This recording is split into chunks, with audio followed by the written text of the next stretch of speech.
mas a nossa sequência continua. Eu vou adaptar um pouco a sequência de nossas aulas para que sejam úteis ao momento que a gente está vivendo, tá bom?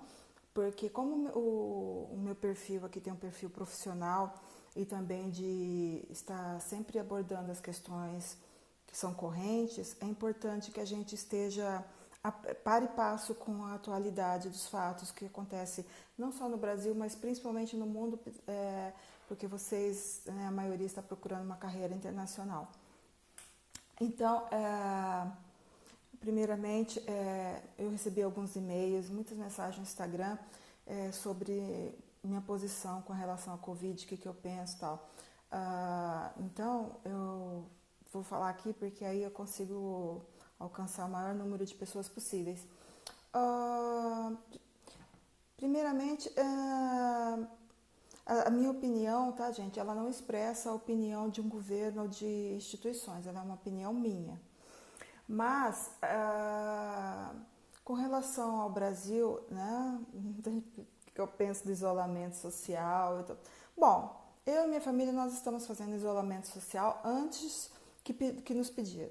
Ninguém pediu, nós já estamos fazendo há quase 20 dias, porque assim que o vírus entrou no Brasil, eu achei necessário, foi possível, eu já tenho um trabalho home office, meu filho também tem um trabalho home office, então isso foi possível, porque o vírus já estava circulando e eu vi o que aconteceu nos outros países.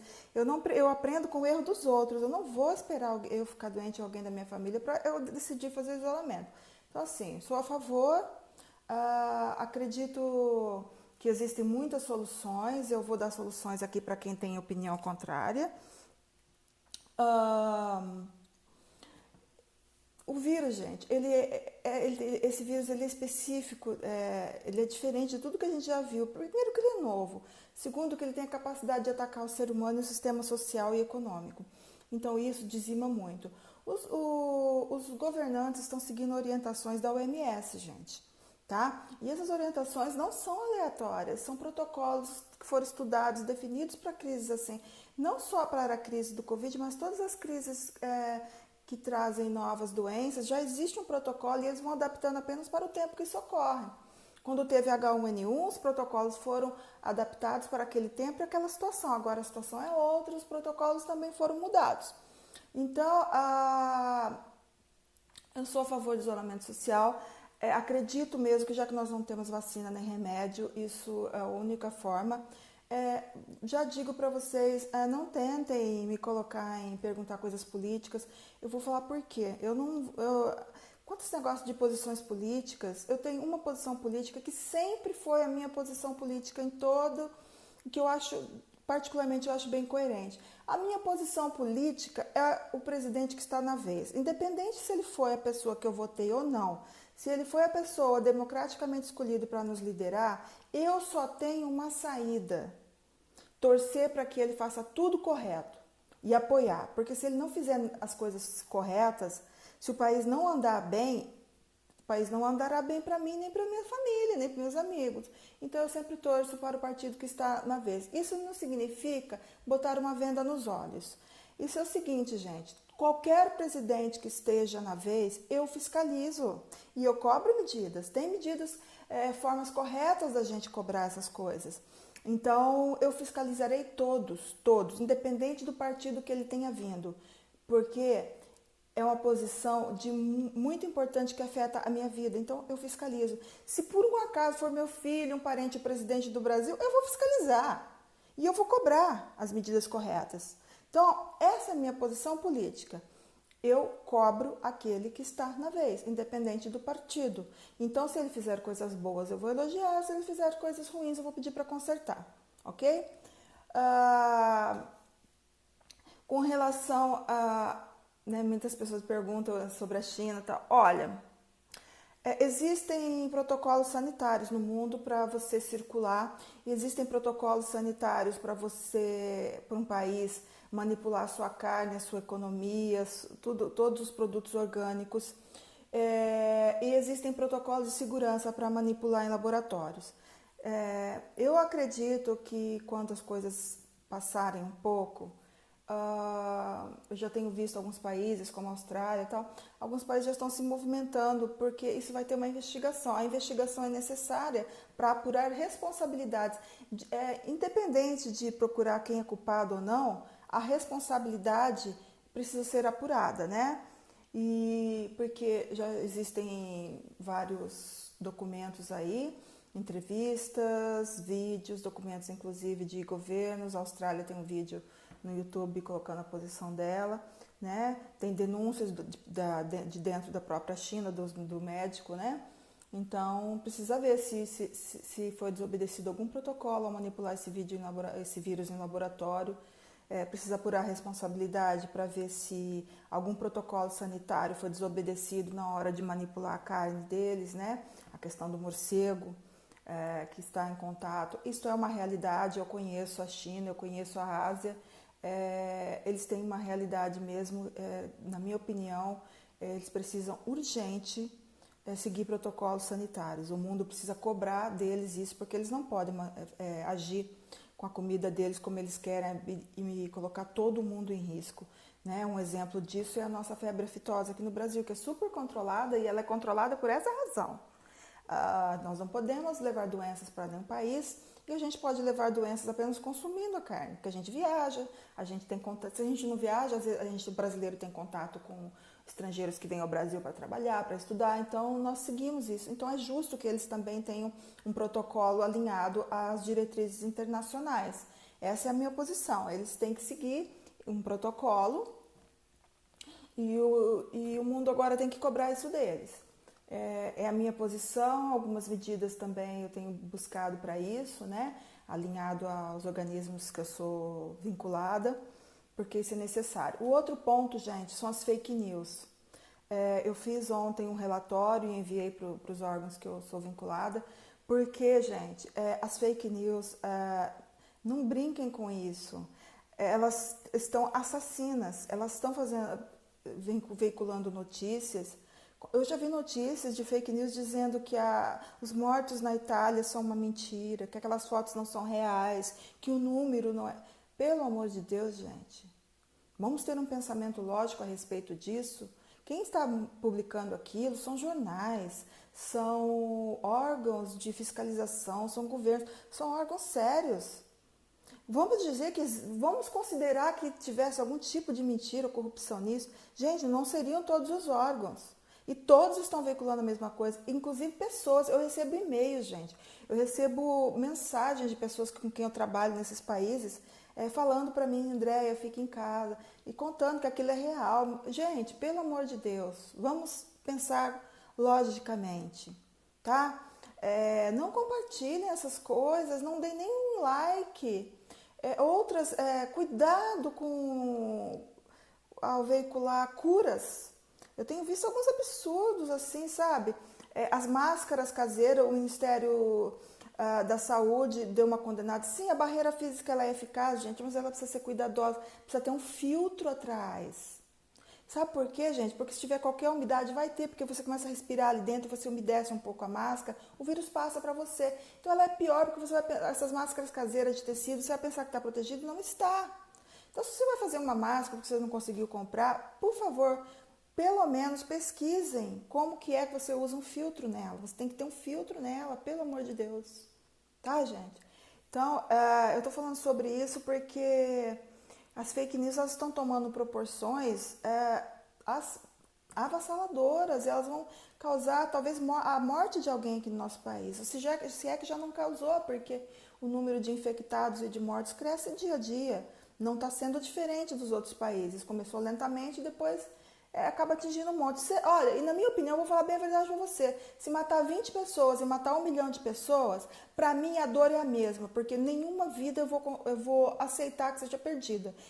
Andréia, eu prezo em salvar todas as vidas. Por isso que eu estou em isolamento, para não me contaminar, não contaminar meu filho e também não espalhar o vírus. Porque vai que, né? Eu já tive contato com esse vírus, sei lá, não sei. E aí fico passando para os outros, achando que eu não estou com vírus. Tá? Não, gente, pelo amor de Deus. E dá para fazer sim o isolamento, você sai pouco, não precisa comprar toda a comida do supermercado, não está faltando nada no mercado. Eu tenho ido com frequência, eu vou toda semana.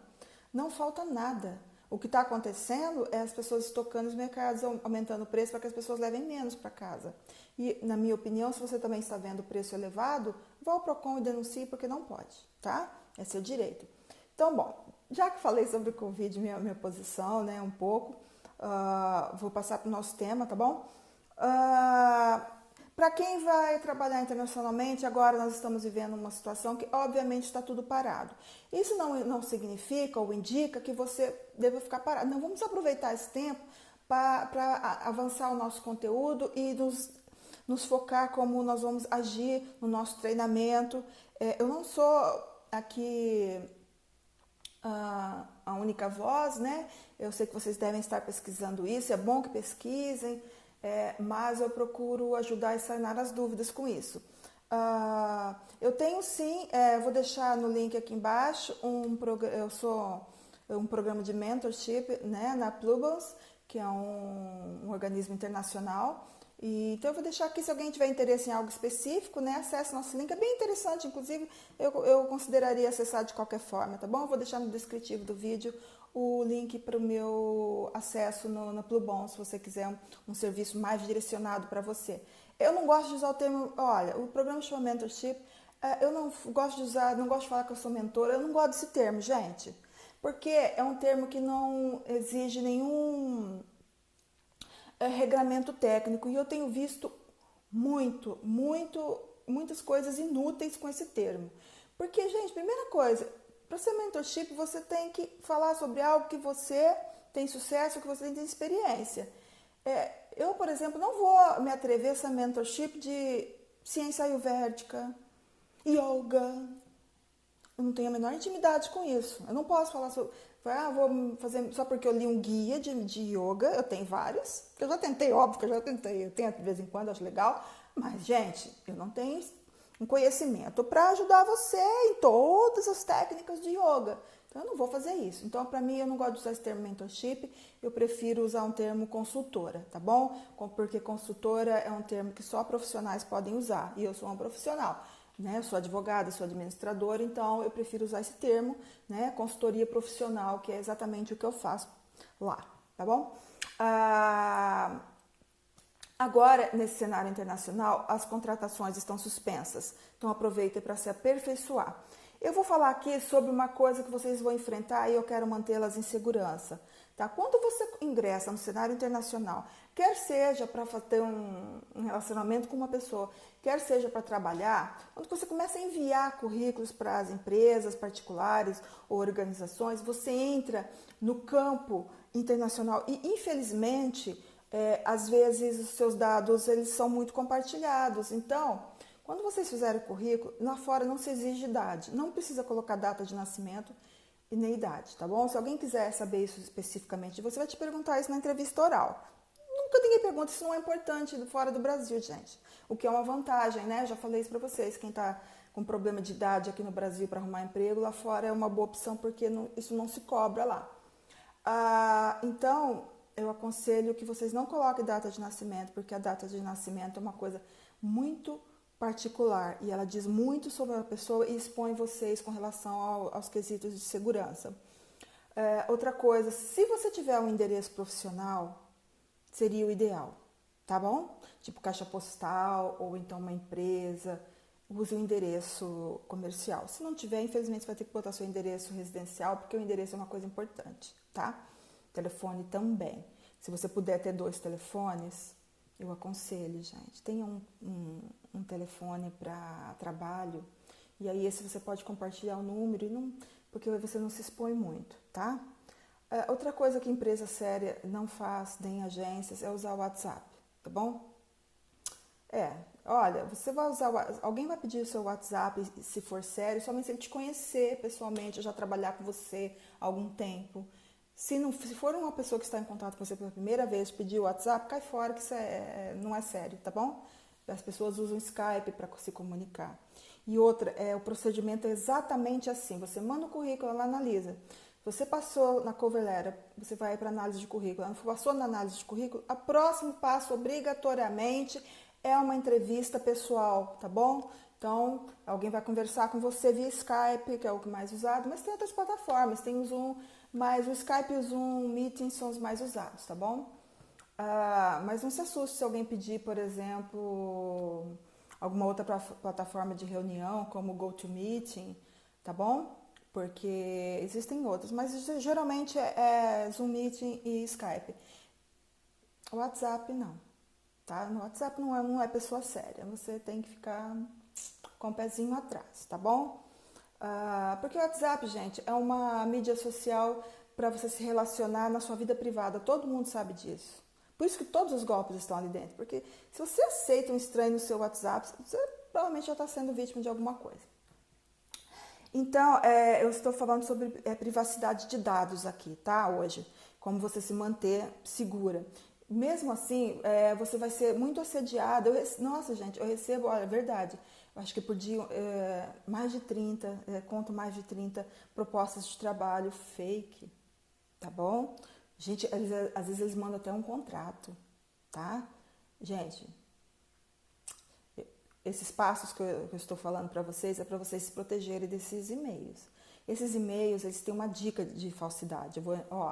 Se vocês receberem um e-mail falando em Deus, gente, por mais religioso que uma pessoa seja, é um momento profissional. Você não vai escrever e-mails profissionais porque Deus isso... Não. Se a pessoa já te trata de uma maneira pessoal, ela está tentando captar a sua sensibilidade. A sua religião, inclusive, é um ponto fraco. Então, não cai em e-mail de Deus. Coisas que vêm pessoais. Porque meu pai... falou em pai, irmão, cai fora. E-mail profissional não é assim, inclusive eles são curtos. Ou eles estão dispensando você, que aí eles são longos. Se você viu um e-mail longo, não precisa nem ler. Está dispensada. Os e-mails que te aprovam, eles são curtos, porque eles já estão marcando a entrevista pela Skype ou pelo Zoom Meeting, tá? Então, esses e-mails muitos são longos. Outra coisa, a assinatura, gente. As pessoas profissionais, elas assinam o e-mail com o nome delas e elas colocam os dados dela. Sempre o nome, o local que ela trabalha e uma forma de contato, ou todas as formas de contato. Quando a pessoa é muito séria, ela põe e-mail, ela põe o Skype dela, ela põe o site pessoal dela. Ela assina assim. E lá no endereço do e-mail, não vai ser um Gmail, querido. Vai ser fulano de tal, @empresa ou @org.com. Olha, eu não vou excluir totalmente o Gmail. Eu mesma uso muito o Gmail. Eu tenho alguns e-mails institucionais, né, que estão focados em organizações. Mas como eu separo o meu trabalho, então, assim, para muita coisa eu uso o Gmail. Somente para trabalhar ali dentro daquelas plataformas eu uso meus e-mails profissionais. Então, assim, o Gmail, ele exige algumas conferências, então tem muita gente séria que usa. O Gmail você dá uma atenção maior, Hotmail é sempre golpe, tá? Sempre, sem exceção, é golpe, tá bom? E tem um ataque que acontece, eu vou falar sobre o ataque de ransomware. Ransomware é considerado um ataque cibernético, tá? Que ele afeta a segurança de dados. E ele nasceu no Canadá, tá? Em 2015, e foi um garoto que desenvolveu. Ele faz o seguinte, ele atacou já grandes empresas, como a Apple. O foco dele é atacar governos e instituições. Ele ataca o sistema de dados e ele pega todos os dados da empresa, inclusive dos seus clientes. E aí ele consegue tomar a empresa. Sim, eles tomam uma empresa.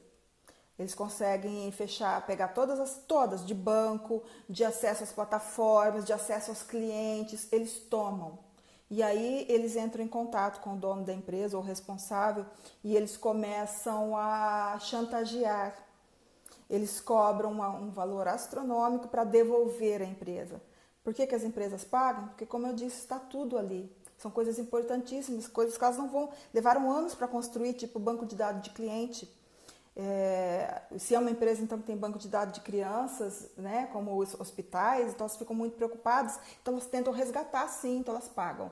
Então, esse ataque de ransomware, ele é muito violento e ele está atacando hospitais. Ele é tão violento que agora, com a crise do Covid... alguns governos conseguiram falar com as lideranças desses criminosos, né, que fazem esses ataques e pediram para eles ter piedade da população e não fazer nenhum ataque às instituições, aos hospitais, porque eles matariam muita gente. E o foco deles não é matar ninguém, é pegar dinheiro. tá? Então eles aceitaram um acordo, eles deram uma trégua agora durante a crise do Covid e vão ficar um pouco quietinhos. Mas por que eu estou falando sobre o ataque de ransomware com vocês, se eles atacam especificamente governos e instituições?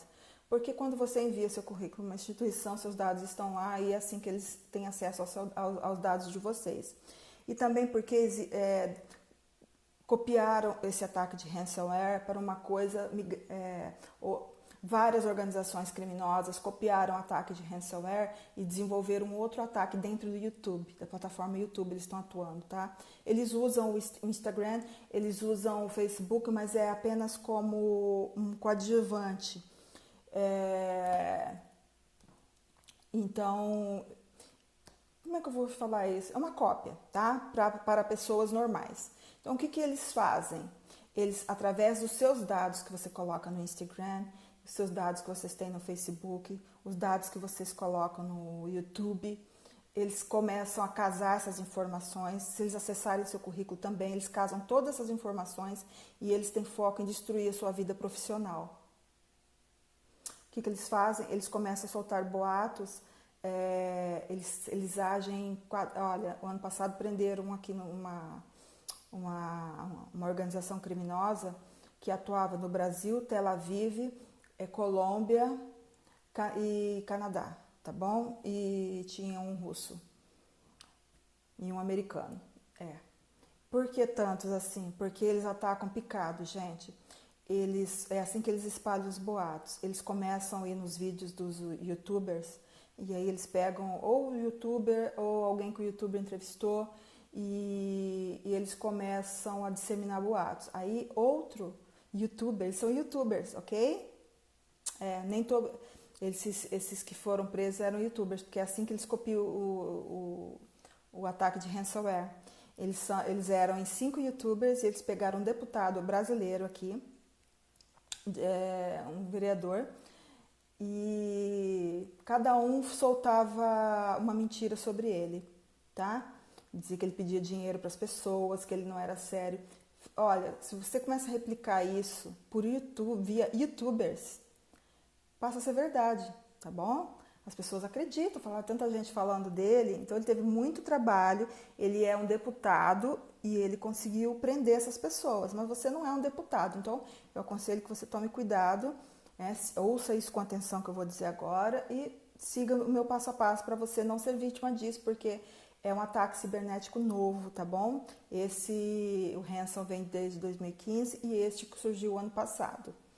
Então, eles acessam, por exemplo, uma entrevista ou um programa do YouTube e eles pegam o youtuber ou a pessoa que está no vídeo, entrevistados, né? Tem muitos programas de entrevista, e eles então entram em contato pelo Instagram com outras pessoas que estão ali assistindo, e eles conseguem saber isso pelos seus comentários, que então quem comenta, eles acessam essas pessoas e falam, olha, isso aí, mentira.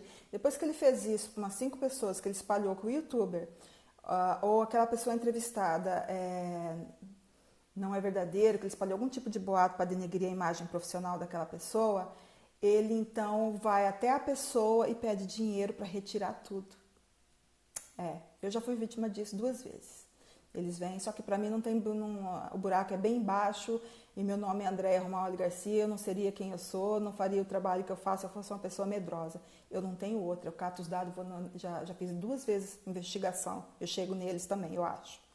Eu não tenho medo não, porque eu tenho uma carreira sólida, gente. Então, no meu caso, minha carreira é pública, então, assim, eu tenho um trabalho público, um trabalho privado, que é esse que me sustenta, mas eles não conhecem meu trabalho privado e eles atacam minha carreira pública e pensam que meu dinheiro vem dali. Então, assim, resumindo, caguei, né? Mas eu vou na polícia. Eu aconselho que vocês também, se forem vítimas de um ataque desse, ouvirem isso, vão na polícia, tá? Porque eles são violentos, tá ok? Eles são violentos, agressivos, eles ameaçam, eles primeiro fazem chantagem com você, pedem seu dinheiro, depois eles ameaçam sua família. E eu não sei se você vai ter tanta resistência como eu de falar um caguei para eles, tá? Então, assim, recebeu algo, como se manter livre disso? Porque isso dá implicações penais, inclusive. Quem compartilha esses dados que difamam outra pessoa, ou fazem qualquer comentário, acabam sendo investigados pela polícia também, tá bom, gente? Então, assim, receber um negócio desse, deleta e bloqueia a pessoa. Porque, mesmo que seja verdade, não é correto você espalhar boatos de ninguém. Então, saibam que isso é um ataque, foi derivado do ataque de ransomware. Esse ataque de ransomware tem bastante informação na internet, então vocês podem acessar lá, tá bom?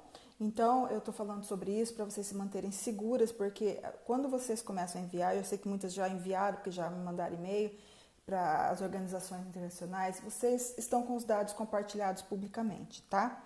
Então, você pode sim cair numa rede dessa. E eles estão de olho em todos os vídeos do YouTube, tá bom? Eles estão procurando pessoas para assediar, umas para serem vítimas da chantagem deles, outras para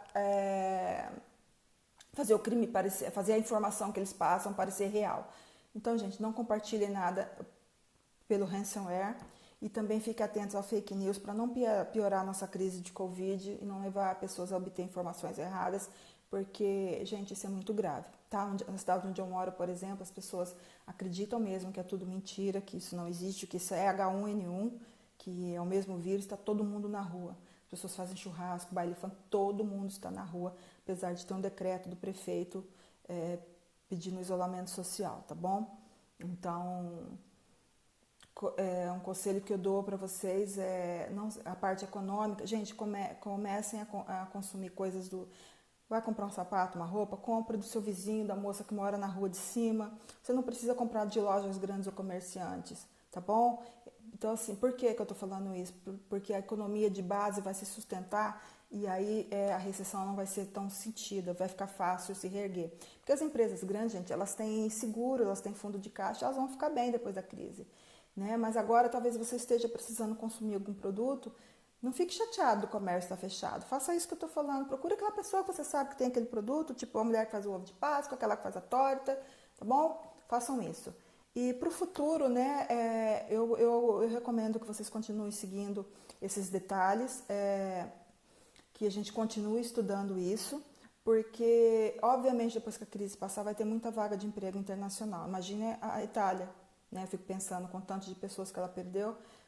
Obviamente vai ter vaga de emprego. Então, o brasileiro vai ser uma boa mão de obra, porque nós temos certificados, né, originais, nós somos pessoas estudadas, falamos línguas e eles nos consideram mão de obra barata. Não que a gente seja, quando a gente pede um salário lá fora, a gente fica super feliz com aquele valor, mas sempre o valor que o brasileiro pede é abaixo de outros profissionais, porque eles têm outro padrão de vida, outros valores, tá? Então, fiquem esperançosas. E se alguém quiser, eu vou vir com mais conteúdo, né? Vou continuar nossos conteúdos. E se alguém quiser acessar o meu programa de mentorship pela empresa Plugons, eu vou deixar o link aqui no descritivo, tá bom? Você pode me acessar lá. Gente, então mantenham-se seguros.